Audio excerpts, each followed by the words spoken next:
Welcome to the Econ Dev Show. We explore the strategies, ideas, and insights that are driving economic development forward into the future. You'll hear new insights from passionate EDs about their successes and struggles. And you'll learn from attraction and retention experts about how to apply actionable strategies inside your EDO. We'll help take your organization, your community, and your career to the next level. Here's your host, Dane Carlson. Welcome back to the Econ Dev Show. Today we're here with Jim Searcy. He's the Executive Director of the Economic Development Association of Alabama. Jim, welcome to the show. It is great to be here. So for our listeners who aren't familiar with Alabama and the EDAA, what is it? EDA, the Economic Development Association of Alabama, commonly referred to as EDAA, is basically a trade association. We represent the economic development professionals in Alabama, both the practitioners, but also those who have a vested interest in economic development success in the state, engineering firms, accounting firms, law firms, those type business development folks for construction companies. We've got about 500 members, and just ballpark, about 60% of practitioners. The other 40% will be what I would call associate members. And what our mission is basically is to promote the economic development environment in the state, and to enhance the professional development, the level of professionalism among our members, and as well as we have a robust legislative advocacy effort to make sure that Alabama's economic development environment and our business climate remains positive, allows us to continue to recruit foreign investment as well as grow that investment. That's what I was going to ask. How's the percentages? How does it differ? What percentage of your work is advocacy versus what percentage is professional development? It depends. I'd say probably, it depends on the year. It depends on the issue that's before the legislature. We're right literally in the middle of our legislative session in Alabama. And so we've got, our effort is that it's probably as high as it will be the rest of the year. As far as professional development, we have two major conferences every year. We have a winter conference that usually takes place end of January, 1st of February. That's alternated between Montgomery and Birmingham. And then we have our summer conference, which is, we usually like to have that in South Alabama along the coast. And that takes place end of July. And those are our two big conferences. We use those in the programming to address some of the larger issues in economic development, workforce. We just completed one in January, and it was really focused on supply chain and on some of the logistic challenges and what the future is like, or what we anticipate to be as we exit the pandemic, and where Alabama stands, how we've weathered that storm. That was our winter conference. Our summer conference will be in the end of July down at Point Clear, Alabama, down along Mobile Bay. And that's going to focus a lot on workforce, continued supply chain logistics, and what we're seeing is the future as far as technology and how that's going to impact our folks trying to recruit in a post-pandemic arena. Can you give our listeners a little preview or a brief synopsis of what that future looks like for Alabama? We've been very, very successful. Obviously, the automotive industry, which I'm old enough and was in economic development when Mercedes first announced back in the 90s. And it seems as though that has been, it seems like yesterday to me, but it's really, we've had an automotive presence and automotive, the investment that's come along from Mercedes to Honda to Hyundai to Mazda, Toyota, the Toyota engine plant. The automotive industry has kind of transformed Alabama's economy. If you look at historically, if you look at it, when Mercedes made that investment, it basically validated Alabama as a location for manufacturing, particularly advanced manufacturing, and not just for automotive, but by Mercedes' decision, it kind of validated Alabama for manufacturing. And so we were able to, and that's grown exponentially. We now have, 4 original equipment OEM operations in the state, and the network of suppliers employ well over 75,000. And so that was transformational. What we think is going to, the future holds is going to be in technology and entrepreneurship. That's one of the things that Alabama is making some real strides in as far as creating an innovation corporation to foster that. We do an awful lot at EDAA through webinars and through now that things are getting back at least to somewhat of a normal situation, more in person opportunities to get together and meet, do small sessions like that. I think what you're going to see in Alabama is continued focus on logistics. We're centrally located in the Southeast. We're the almost the geographic center of the Southeast. And so we've made tremendous investments in the Port of Mobile and the state docks to allow us a real advantage when we go out with these logistics companies or logistics and people that are looking for distribution. Sure. You have an interesting perspective because now you're sort of an organizational leader / lobbyist, I'd imagine.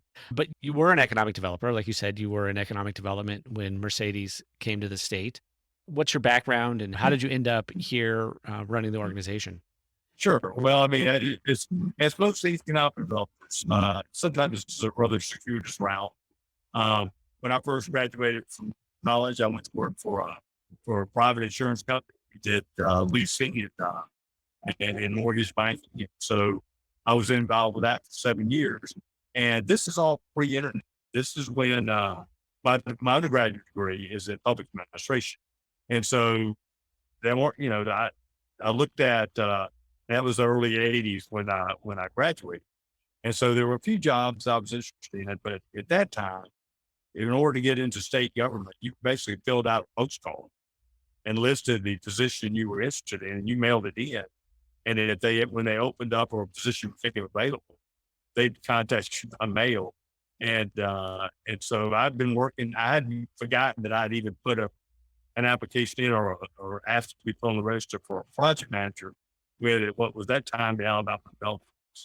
And so I get this random, letter from the state saying we're opening the register. If you'd like to apply, you complete this application and send it in. It's like anybody, like just human nature. I had a job. Things were going well, and so, but I filled it out, and I thought, well, we'll just see what happens. Right. Mailed it in, and got an interview, and the interview went well. I had no idea what economic development was and what I was actually applying, but apparently I was able to master that enough to get on it, to get hired on with the Alabama Development Office, and realized that I was a state project manager, traveled all over the state, got to meet with just great people and pursue that, and I was hooked. After a few years, I went to Birmingham and I worked for a group called the Metropolitan Development Board that we did regional economic development, because that's one thing I realized at the state level. You can only do so much at the state level. I think where the rubber meets the road is the local level. And so I was there for several years, and obviously Birmingham's the largest MSA in the state. And after a few years, I had an opportunity to run my own organization down in Southwest Alabama, in the rural part of the state. And I've always been passionate about rural economic development, and this was a great opportunity. And I went down there, stayed there about 3 years, and then there was a retirement at EDAA. I was asked if I'd be interested in it, and at the time, I said, "Well, let me think about it," and then just decided, well, that'll be fun, and did it, and it's turned out to be I've been here almost 10 years and have really enjoyed it. Um, but there's some days when I really miss the project management aspect of it, Sure. being able to engage in that because boy, that you feel like you're really making a difference. So, Yeah, it's got to be completely different, what you do on a day-to-day basis today versus when you were a project manager. What's a typical day look like for you now? well, and that's one good thing, I guess, association management or economic development, association management. It's much like economic development. Uh, you really never know what the day's going to bring. Uh, there's an awful lot of planning. There's an awful lot of engagement with our membership to make sure that their needs are being met. They have interests, if they have concerns. Um, we want to make sure those are addressed. And I think it's uh, sometimes easy to become complacent. We've had a lot of success over the last decade, and that's for a number of reasons that I think leadership and consistency within that leadership. But ultimately, it's we Alabama's different in that we don't see a lot of changeover in our membership. I mean, we have people who will stay in communities for decades, which is great because you get that continuity. But it's also important that we make sure that we keep our membership abreast of anything that's new that's coming down the pipe. And I'll admit that I am not the most technologically savvy individual. Mhm. I'm impressed with your microphone and your earbuds. That's pretty good. I'm just glad. I No one was more surprised that both my speaker and my camera work when we started this than I was because Right. Uh-huh. you never know.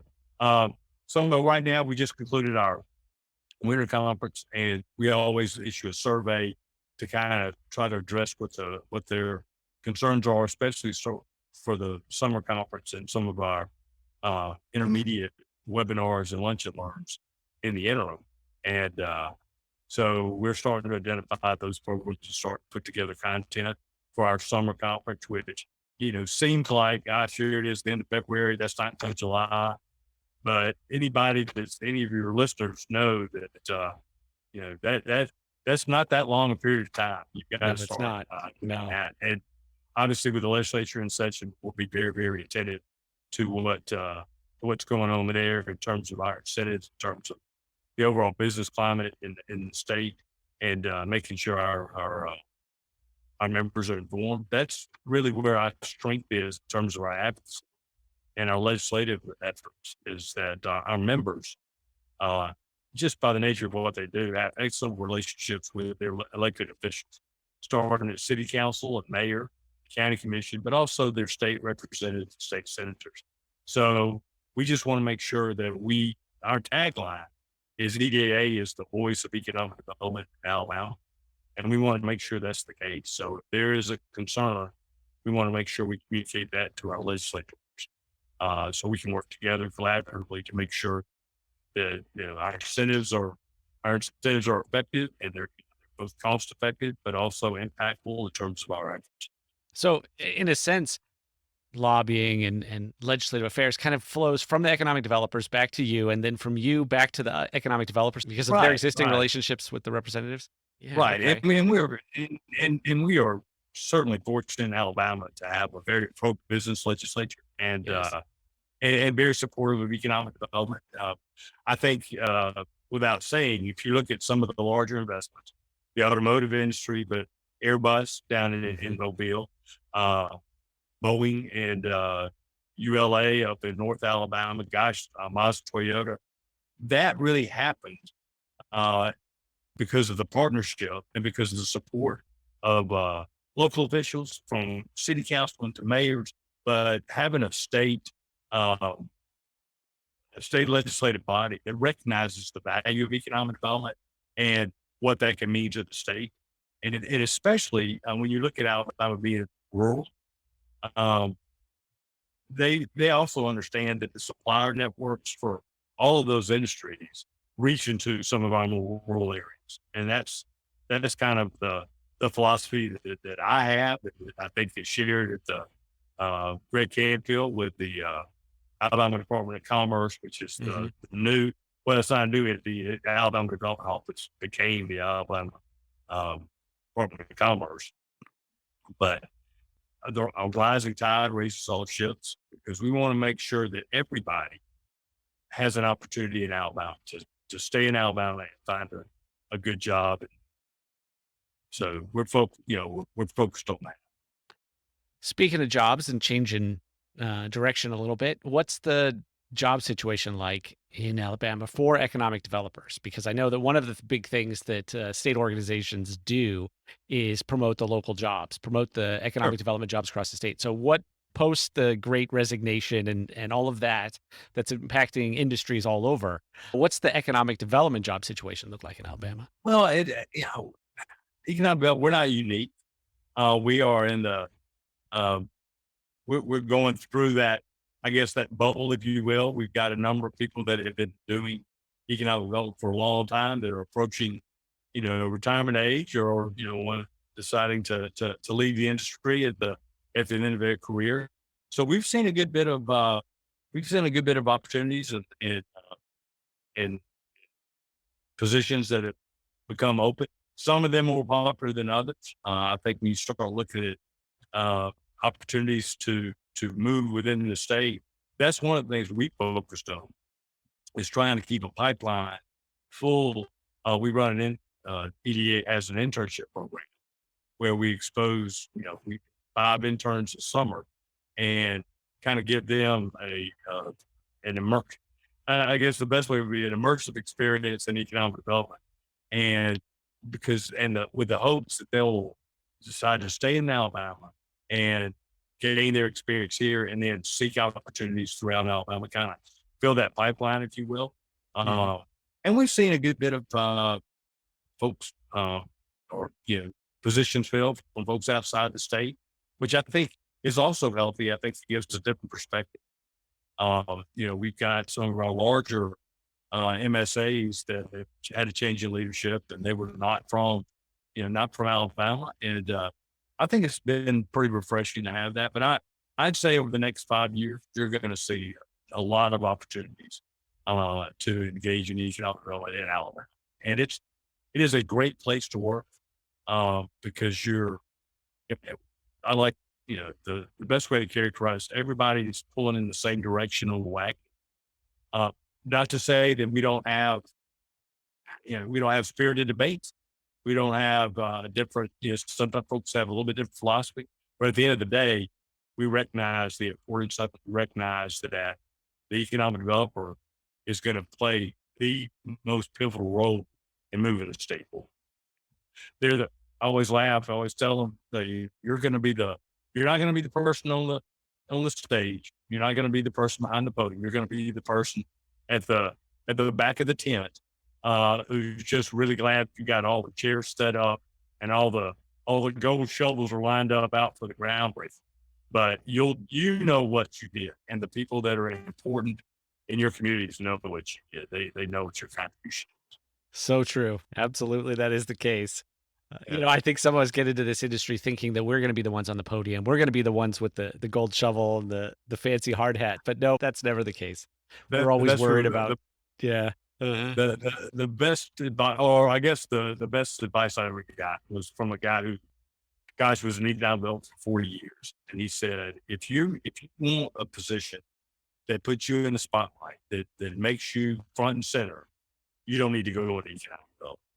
That's You right. you need to be able to take, and I've done this. Most people, when they ride uh, down the highway and they see a company, or they see an office building or commercial development, and they just see a bunch of cars out in the parking lot, and they're delighted. They're glad that it's there. They know it has an economic impact. But if you're an economic developer and you drive past that building, you see those cars, you don't just see cars. You see families and lives that have been changed because of that opportunity. And I think that's the cool. When we talk to our young folks that we're recruiting as interns, I tell them, I said, man, it's a cool thing to do, because you have the potential to have such an impact on your community and your state. And that's what's unique about economic development. That is absolutely the case. You get the rewards later and again as you drive past, because you see this development that you help put together in some way, and you know that people have good jobs and homes and lives because of it, even if nobody else knows.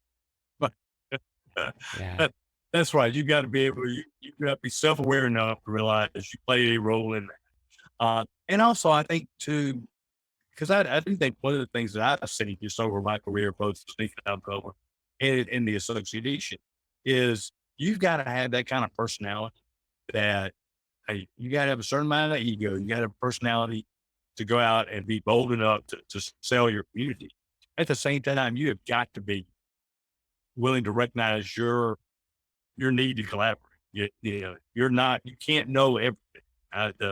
The really good economic developers, they may not know they know what they know, but they also know who does know what they need to right. know. They're not going to sit there and try to fake their way through being an engineer or an expert on, the sewer system, but they know the right people to get at the table. And that's 90% to me of effective economic development, is putting your team together and making sure it's the right team. That's exactly the case. So speaking of that, um, who in your mind are the standout economic developers in Alabama? Maybe the young, not those who are maybe retiring in the next 5 years, but who's up and coming? Sure, sure. Gosh, the problem you face when you start naming folks is that there's, people you're not going to name. But I will say this, we have a very robust, young professional, group within EDAA that are made up well, it's been funny, as it started out, I think it's 35 and under. As some of those young professionals aged over 35, all of a sudden it became the young professional was 40 and under. So, I think at some point, I'll be a young professional if we keep Right, it of up at this course. rate. We'll just eventually catch up with that. But at the state level, we've got some really, really good. I, I'll mention former interns, and that's one of the things that's real positive about our internship program is that it does lead to jobs. Vince Perez, who is with the Alabama Department of Commerce, is a former, former EDAA intern. Thomas Tyson, who was with the Department of Commerce, is now with one of our utilities, Power South. He was an intern. We've got a gentleman named Alex Patrick, who's with the Birmingham Business Alliance, a former intern. And so that's where that program is working. And they are, I think, making significant contributions. We've got some of our best developers that are in the rural parts of the state. And that is I haven't done economic development at the state level. Haven't done it in a large MSA, done it at the rural area. There are a lot of challenges in a rural setting that economic developers have to deal with on a daily basis. We just put a new board member on, Nathan Lee, young man who's up in Northwest Alabama, doing a really good job in a place that's not near as, you don't have the kind of density and you don't have as many opportunities. Now, I will say this, what I've seen as far as economic developers in those rural areas, they don't get as many opportunities. So they do an outstanding job when they do get that opportunity. Sure. Mm-hmm. When I was in Birmingham, and that was really right after Mercedes made their announcement, economic development is never easy, but it was, you were going to have a certain level of activity. So if you didn't, if one didn't locate, you knew next week it was going to be another one to come in behind. Right. And, but if you're in, Atmore, Alabama, and you get your shot, you're going to do everything you can to make sure you land it, because it may be 6 months, it may be, 18 months before you get another opportunity. Sure. And I'd imagine that's the case everywhere. And I think that's probably why we're seeing this move post COVID of companies locating in rural locations because they know Sure. that they get all the resources that are available there. Everybody jumps through all the hoops. Well, and that's really where I think, and I guess there's always some positive taken away from it, but we had always thought that remote work, that was going to be kind of that was something that a lot of people were going to be able to do. And nobody was really willing to make that grand leap, that experiment. It's like, let's see if it works. Man, are we going to sacrifice on, productivity or what's going to happen there? And so all of a sudden, it wasn't an experiment. It was a necessity. You had to do it. And I think that's changed probably as much as anything. The way we approach economic development, you don't necessarily have to be in Birmingham or in Huntsville. You can be in, Randolph County, or you can be in, Butler, Alabama, and conduct, certain types of business. In manufacturing, I think too, one of the, we're seeing a lot of those opportunities move out, maybe not to really most rural parts of the state, but certainly suburban and exurban areas are really benefiting from that. So, because right now, and I'm sure, everyone experiences the same thing. Everybody's chasing workers. Everybody's trying to find workers, and it has become far more challenging than I've never seen like this in the time I've been doing it, as far as just trying to find workers, and not for just, not what we're taking a long range approach to it. We've really made it an effort to align our workforce development efforts with our K through 12 apprenticeship programs, dual enrollment, that type of thing. And finally, after, I think for years, we've really tried to listen to our manufacturers and our industrial sectors and what they need in employment, the kind of training and the kind of person they want to go out and hire. And I think we're finally aligning that and making sure that the skills that we provide to our students are marketable once they get out of, once they matriculate through high school. And then also a huge investment in our community college system, because while not everybody needs to get a 4-year degree, I think everybody realizes there's going to have to be additional education and training post high school, regardless, in order to find, in order to get a capable worker. Well, Jim, this has been absolutely fascinating. You've been an excellent guest. I've learned more than I knew possible to learn about your association. What if folks want to reach out to you? They want to find out more about the organization.